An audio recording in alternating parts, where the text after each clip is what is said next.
President Trump offering new guidance for the country on fighting the coronavirus. Tonight's briefing, the first since the president and some members of his own party questioned the usefulness of such events. ABC's Alex Perche has more from Washington.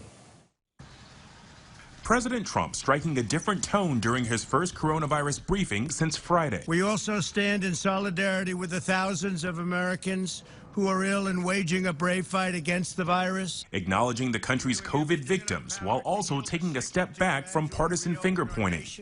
Nobody's blaming anybody here. Instead, he focused on China's response to the pandemic. One country can be held accountable for what happened.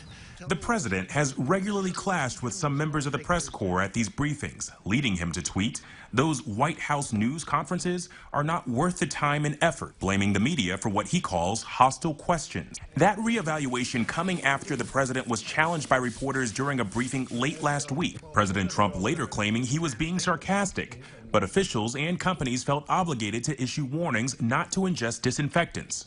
On Monday, Governor Larry Hogan specifically said they've seen a spike in people using disinfectant after your comments last week.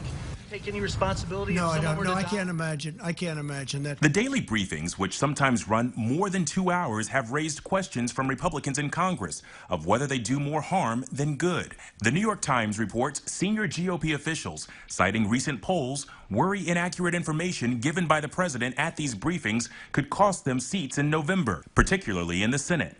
Before Monday's briefing, the White House press secretary announced that we'll likely see a change in the way these briefings happen. She says that we're entering a phase of reopening and that the president was going to be focusing a lot on the economy. Alex Perche, ABC News, Washington.